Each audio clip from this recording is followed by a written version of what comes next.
The former IBC chairman was laid to rest on 8 March in Kiminini, after he died on February 20th in Nairobi, where he was in hospital receiving a treatment. He has presided over 2 big general elections in Kenya and served the position for 6 years. Leaders from the western region of Kenya like Moses Wetangula and Kenneth Lusaka has praised him and praised his decisions in 2022 general elections. They said his decisions have saved Kenyans. Remember to subscribe, to like and share for more investigative videos at DKL Investigative.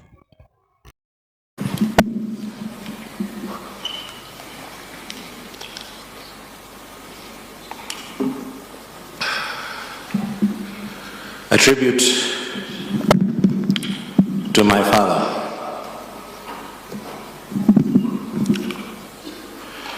No one can mess with me when I'm in my bullfighting hat. These were my father's words, spoken to me in his signature witty smile, the last full day we spent together. I just returned from Bilbao, Spain, with a gift. An authentic Spanish hat that they wear during bullfighting competitions there. Initially I hesitated to buy it because I already bought him another gift, but something told me to turn around and go and get it, and I did. When I placed the hat atop his head, in his favorite spot in the garden, he adjusted it, felt the brim, and then he immediately lit up, and he said, "I feel like a bullfighter already." Then with that familiar twinkle in his eye, he said, "No one can mess with me when I'm in my bullfighting hat." That was the Chebukati the world knew. Strong, resilient, full of conviction. You couldn't mess with him. But through my eyes, you will see him as simply the best father a son could ever ask for. In my formative years, my father instilled in me a deep sense of responsibility. While growing up in our home in Nyali, he entrusted me with the responsibility of managing staff salary and other procurement matters. Each month, I would prepare a budget, present it to him for approval, collect the funds, disburse the funds, and ensure that every employee and casual appended their signature upon receipt. To him, it wasn't just about the arithmetic. It was about the understanding of the value of labor and the dignity of fairness. These skills would later prove invaluable in my career, and this was my dad, the nurturer. On to my high school years, and it was just the two of us in Mombasa during my examination year. The rest of the family had since moved to Nairobi, but my dad stayed behind to allow me to complete my studies. It was a special chapter, and we settled into a routine. Takeout became our staple. We had Mabakio Mondays, Terrific Tuesdays, Tika Wednesday at the golf club in Nyali, and so on. But eventually we agreed that that wasn't sustainable, and so we started to cook together. He would occasionally bring back mudfish following his hearings in South Coast, and I would experiment with every way possible to make it taste palatable. Those who know mudfish, it is one of the most horrible fish you can try and eat out there. Nevertheless, he would go and make the ugali, and in as much as the seafood wasn't always great, the conversations over those meals that we had were priceless. This was his way of guiding me. It was never forceful, but gentle, trusting, and with room for me to grow into my own choices. That was my dad, the companion. Driving was another bond that we shared. It started in Mombasa, where I often chauffeured him around, and over time I naturally became the designated driver of the family, much to the displeasure of my two older siblings. Together we traveled thousands of kilometers, Mombasa to Nairobi, Kitale, Njoro, the Great Rift Valley and beyond. He was always in the passenger seat, guiding me with his steady voice. Of course, road trips weren't without their hiccups. Whenever I hit a pothole too hard or took a turn too fast, my mother and siblings here behind me would grumble from. However, one evening on the 19th hole at Royal Golf Club, and the golfers know which hole the 19th hole is, I told him that I was going to resign. He was excited at first, assuming that I had gotten a better opportunity, but that wasn't the case. He asked me sternly, how can you leave a job before you get another job? But when I told him I wanted to pursue a master's degree at Carnegie Mellon, he was at peace. Instead, he wholeheartedly supported me by immediately buying me an air ticket, preparing for my school fees, and giving me his blessing, including driving me to the airport. And this was my dad, the champion of continuous learning. While at Carnegie Mellon, he kept close tabs on me, regularly popping in during his work trips. He was proud when I was elected to serve as vice president of the Student Guild and sworn into office on the same day that he assumed office at IABC, and coincidentally the same day that President Donald Trump assumed office in the United States.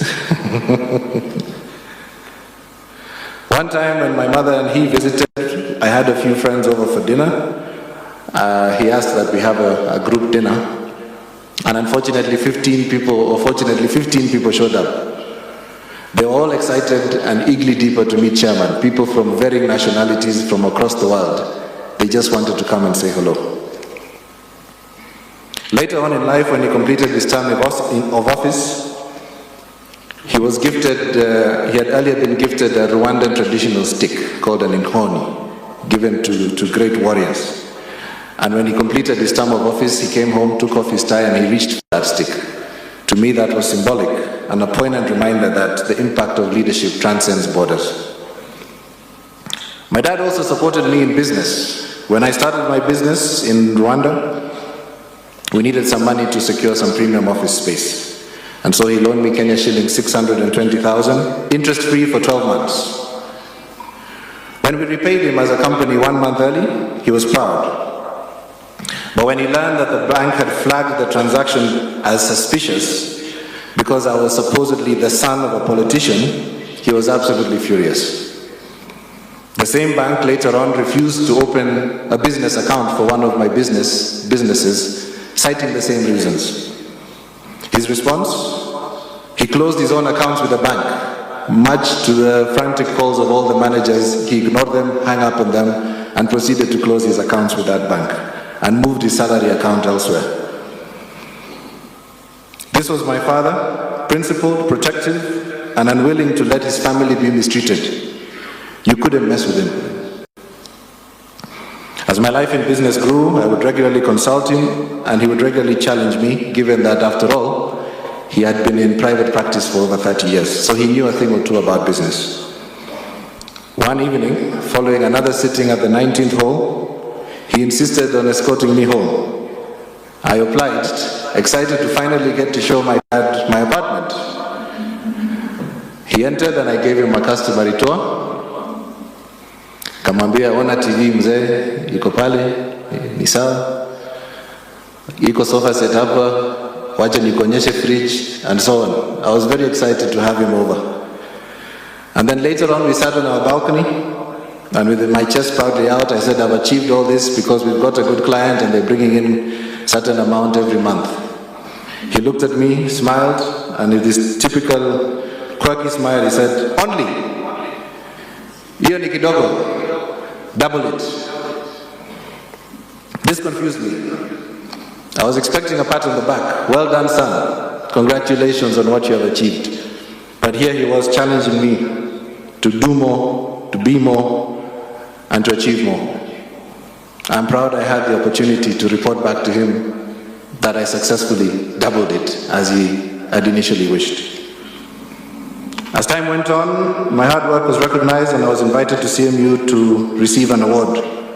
This is a prestigious award that only 100 alumni out of 100 have received. My parents insisted on coming with me, and indeed he said, you're coming with us, or rather we are coming with you, and you're flying in business class with us. Following that trip, the initial symptoms of his illness began to show, and subsequently the rest, as the eulogy has been read, speaks to that. But after his first surgery, his dedication never wavered. I had the privilege of staying with him in months as he recovered. In those months, we took daily walks, brainstormed on talking points, and prepared for his upcoming engagements. One of them was the EIP presentation, which he delivered with much aplomb. And again, it was just the two of us in Germany for about 3 months, just as it was in Mombasa many years back.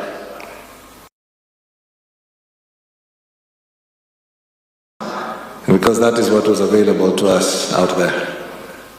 When we left Germany, we executed our strategy.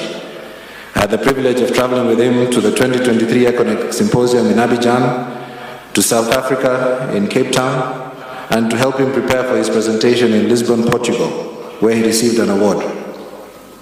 Despite his condition, he prepared diligently and delivered all these engagements with poise and aplomb. He barely needed talking points. He was speaking from his lived experience. In his final days, my father was surrounded by love and peace. We rallied resources for his care, we safeguarded his well-being, and we made sure that a family member was always by his side. The wife of the late Ofula Chebukati asked Sophie how she received a phone call which announced the death of her husband. Mary Chebukati was asked to go to hospital after her husband passed away. Despite being reluctant, we insisted on her going to hospital. She later found that Ofula Chebukati has passed away through a cardiac arrest, and when she arrived to hospital, he had already died. Remember to subscribe, to like and share for more investigative videos at DKL Investigative.